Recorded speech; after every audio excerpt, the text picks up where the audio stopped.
सभी प्यारे दोस्तों को नमस्कार। अर्थमेटिक के एक और चैप्टर के साथ आज हम लोग बेसिकली ध्यान से समझेंगे रेशियो एंड प्रोपोर्शन को। ये रेशियो एंड प्रोपोर्शन ये जो चैप्टर है और इसके अलावे एक और चैप्टर परसेंटेज, ये दोनों का एक दूसरे के साथ बहुत अच्छा रिलेशन है। सिर्फ रिलेशन ही नहीं है बल्कि इन दोनों चैप्टर के बारे में बात करें तो आने वाले जितने भी चैप्टर आप पढ़ेंगे, जैसे profit and loss, simple interest, compound interest, time and work, बाकी सारे चैप्टर में, टाइम, स्पीड एंड डिस्टेंस, इन सब चैप्टर में इनका बहुत अच्छा यूज़ है। तो ज़्यादा से ज़्यादा कोशिश करेंगे हम इनके बेसिक कॉन्सेप्ट को समझने का। आप मिक्सर एलिगेशन देखते होंगे, अधिकांशतः क्वेश्चन रेशियो मेथड से बनाया जाता है। तो सबसे पहले हम लोग समझेंगे इस रेशियो एंड प्रोपोर्शन को, और वो भी बहुत अच्छी तरह से समझना हम लोगों को है ना। हम लोगों को देखना है रेशियो एंड प्रोपोर्शन,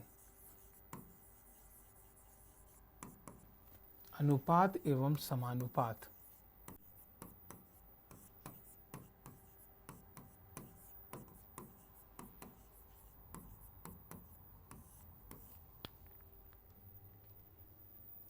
अगर हम बात करें रेशियो एंड प्रोपोर्शन के बारे में, देखने में रियल में बहुत आसान सा चैप्टर लगता है, लेकिन इसके कॉन्सेप्ट को समझना ये बहुत ज़रूरी बात है। ऐसा नहीं है कि केवल क्वेश्चन आए रेशियो एंड प्रोपोर्शन हम लोग बस वही समझें और इसके अलावा कुछ नहीं। हमें ज़्यादा से ज़्यादा समझना है इनके बीच का रिलेशन क्या है। मैं एकदम बात करूंगा जीरो लेवल से कोशिश करूंगा कि आप लोगों को एकदम हाई स्टैंडर्ड तक के क्वेश्चंस को करवाऊं। तो आज पहला क्लास है, हम लोग ध्यान से समझेंगे कि ये है क्या, ठीक है। तो सबसे पहले अगर बात करें तो रेशियो जो है वो अलग अलग चीज़ों के बीच न्यूमेरिकल रिलेशन को दिखाता है। रेशियो है क्या, तो न्यूमेरिकल रिलेशन को, रिलेशन कहने का मतलब नॉर्मली जैसे दो भाई है, भाई बहन है, माता पिता हैं, उनके बच्चे हैं, ये सब रिलेशन, एक ए है दूसरे बी का फ्रेंड है, ठीक है, ये सब क्या है, रिलेशन है, ये नॉर्मल रिलेशन। हम इसके बारे में नहीं बात कर रहे हैं, हम बात कर रहे हैं नंबर्स के बीच रिलेशन के बारे में, है ना। रिलेशन किसके बीच, रिलेशन के बारे में बात कर रहे हैं तो नंबर्स के बीच। हमेशा ध्यान देंगे कैसे नंबर्स के बीच, जैसे हमने बोला कि ए का इनकम मतलब ए का जो कमाई है वो एक महीने का सपोज 25,000 रुपए है, वहीं बी का जो कमाई है हम बोल रहे हैं उसी चीज को कि ये 50,000 रुपए की है। हमने बोला सी एक अगला आदमी है जिसका कमाई सपोज 75,000 रुपए की है। ये आसान न्यूमेरिकल टर्म लेकर इसलिए चल रहे हैं कि आपको आसानी से समझ में आए। अगर हम इसी के बारे में बात करें तो हम देख रहे हैं कि सब 25,000 से कटेगा। किससे कटेगा, सब 25,000 से, ठीक है। 25,000 से ये कितना बार में कटा, एक बार में, ये कितना बार में कटा, दो बार में, ये कितना बार में कटा, तीन बार में। तो एग्जैक्टली ऐसा जो अब न कट सके तो हम बोलेंगे ए बी और सी का जो रिलेशन है वो न्यूमेरिकल 1, 2 और 3 का है।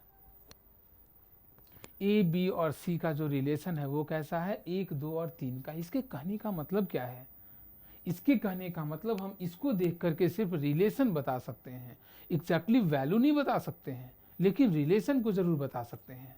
हमने कहा कि बी का जो इनकम है वो एक का कितना है, तो दोगुना है, ओके। बी का इनकम जो है वो ए का कितना है, दोगुना है। अगर हम वही बोलें ए का इनकम जो है वो बी का कितना गुना है, तो हम बोलेंगे आधा गुना है।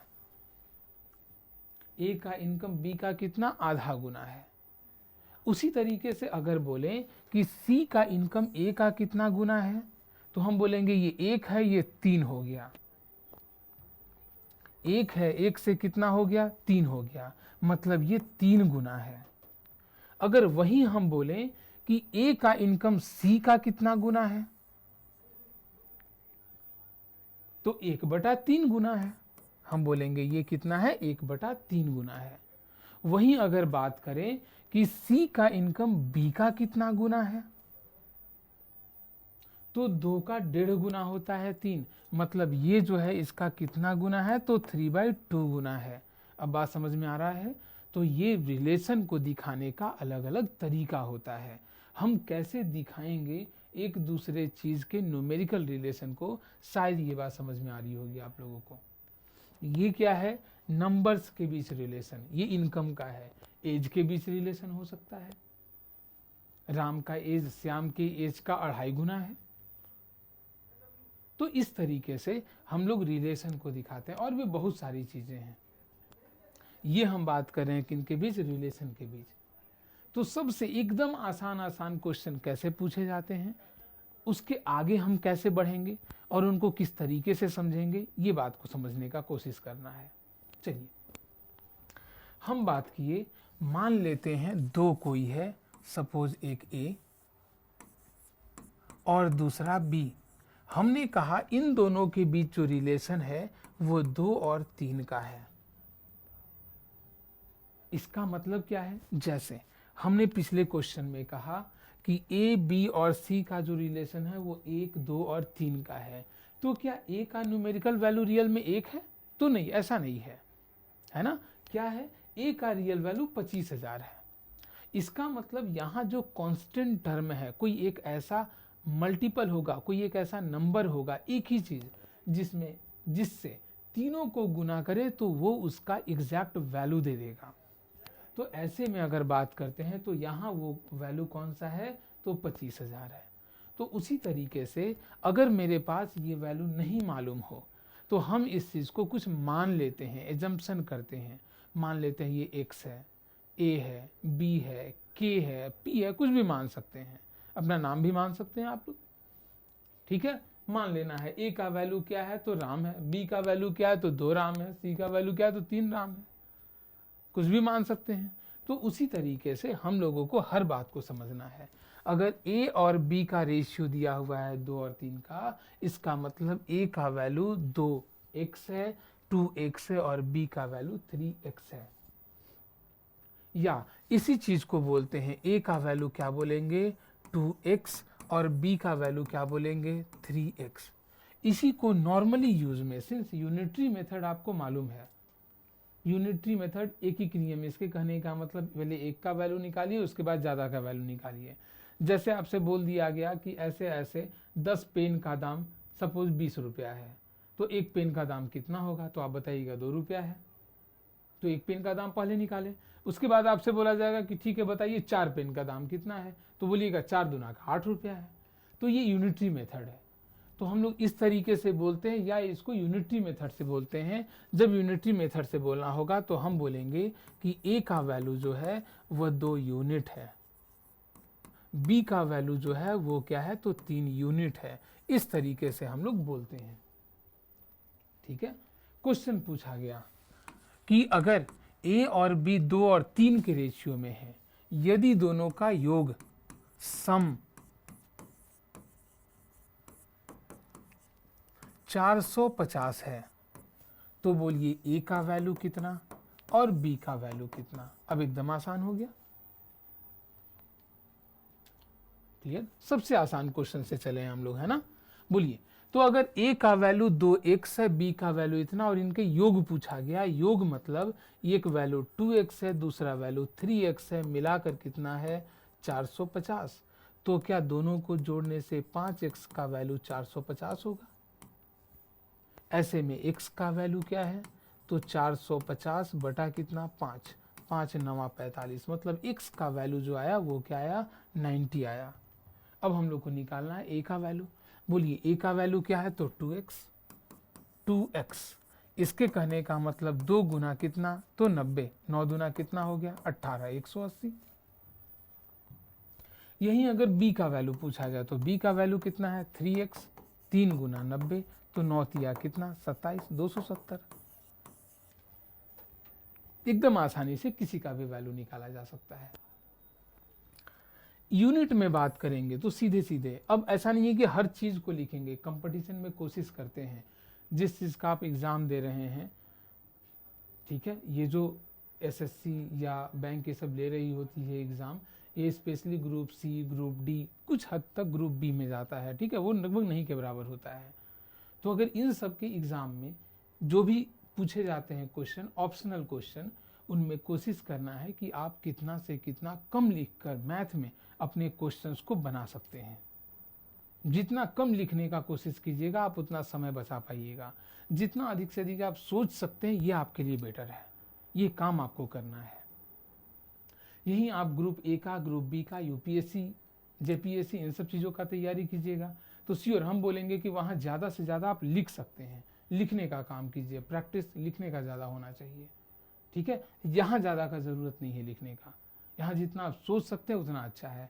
यहाँ क्या सोचेंगे, सम मतलब 2 और 3 यही सोचेंगे, मिलाकर कितना है तो 5 यूनिट का, और 5 यूनिट का वैल्यू कितना है तो 450, तो 1 यूनिट का वैल्यू 5 9 45। क्या ये बात समझ में आ रही है? तो ऐसे में ए का वैल्यू क्या है 2 यूनिट, 2 9 कितना 18, 180, 3 यूनिट का वैल्यू कितना 3 9 27, 270 हो गया। इस तरीके से क्वेश्चन को समझना है। उसी तरीके से अगर दूसरा क्वेश्चन दे, जैसे बोल दिया जाए कि ए, बी और सी का रेशियो 2 का, 3 का और 4 का हो, ठीक है। यदि डिफरेंस किनके बीच, बी एंड सी का डिफरेंस, बी अंतर, बी और सी का कितना है, मान लेते हैं 50 रुपया का है, तो बताइए ए का वैल्यू क्या होगा। अब ऐसा क्वेश्चन बनाने के लिए बड़ा में जाना ही नहीं है, एकदम सीधा यूनिट वैल्यू, बी और सी, तो बी कितना यूनिट है 3 यूनिट, सी कितना यूनिट है 4 यूनिट। बोलिए दोनों का डिफरेंस, दोनों का अंतर कितना है तो 4 में से 3 घटा 1 का, मतलब हम सीधे बोलेंगे कि यूनिटरी मेथड से 1 यूनिट का वैल्यू कुछ और नहीं आया बल्कि 50 रुपए का आया है। अगर हमसे ए पूछा गया, ए दैट मीन्स कितना यूनिट, तो ए का वैल्यू है 2 यूनिट, हम बोलेंगे ए 2 यूनिट, 2 यूनिट का वैल्यू क्या हो जाएगा तो 50 गुना 2, मतलब केवल इसका आंसर हो जाएगा 100 रुपए। तो इस तरीके से रेशियो के क्वेश्चंस को बनाते हैं, बहुत बड़ा करने का कोशिश नहीं करते हैं। एक और क्वेश्चन देखते हैं। अगर बोल दिया गया क्वेश्चन में कि ए और बी का जो रेशियो है वो 2 और 3 का है, यदि इनका प्रोडक्ट दैट मीन्स गुणनफल है ना, गुणनफल क्या है तो 1350 रुपीज है ऐसा, तो ऐसे में ए का वैल्यू क्या और बी का वैल्यू क्या। तो जैसे ही हम ऐसे क्वेश्चन को देखकर और हम बोले ए का वैल्यू 2 यूनिट का और बी का वैल्यू 3 यूनिट का, गुणनफल तो 2 गुना कितना 6, अगर हम बोले कि 6 यूनिट का जो वैल्यू है वो 1350 रुपीज है, ठीक, तो ऐसा कहना गलत होगा, याद रखना है, ये जो है क्या है गलत है। क्यों गलत है ये समझना है। जैसे हमने कहा यूनिट आप साइंस में पढ़े होंगे, जैसे मेजरमेंट के लिए, लंबाई के लिए मीटर का, सेंटीमीटर का ऐसा यूज करते हैं, है ना। हमने बोला कि एक कमरा है, रूम है, उसका लंबाई कितना है 2 मीटर का, इसका चौड़ाई कितना है 3 मीटर का। आप बताइए इसका क्षेत्रफल कितना होगा, एरिया कितना होगा, तो आप बोलिएगा तुरंत L into B. L into B मतलब दोनों का गुना, क्या 2 गुने 3 आप बोलिएगा 6 मीटर है, तो नहीं, आप बोलिएगा 6 मीटर स्क्वायर है। क्लियर है। तो जब दो चीज यूनिट को गुना करते हैं तो यूनिट गुना यूनिट, यूनिट स्क्वायर होगा। हम यहाँ कहेंगे 6 यूनिट नहीं है, बल्कि ये क्वेश्चन में क्या होगा ये, तो हम बोलेंगे 6 यूनिट स्क्वायर है और इसका वैल्यू कितना है 1350। तो 1 यूनिट स्क्वायर का वैल्यू कितना हो गया, 6 से कैंसिल किए, 6 दूना 12, 6 दूना 12, 6 पचे 30। अब स्क्वायर हटाने के लिए क्या करना होगा, स्क्वायर रूट। इसका मतलब है कि 1 यूनिट का जो वैल्यू होगा वो 225, सॉरी गुना नहीं, इसका क्या होगा स्क्वायर रूट, जिसका वैल्यू कितना होगा तो 15। अब निकल गया, आप किसी का वैल्यू बोलिए, ए का वैल्यू निकालने के लिए बोले तो 2 यूनिट, 2 यूनिट दैट मीन्स 15 गुना कितना 2, दैट मीन्स कितना 30। अगर बोले बी का वैल्यू 3 यूनिट, 3 यूनिट कहने का मतलब 15 गुना 3, इस तरीके से ये होगा 45। ऐसे क्वेश्चन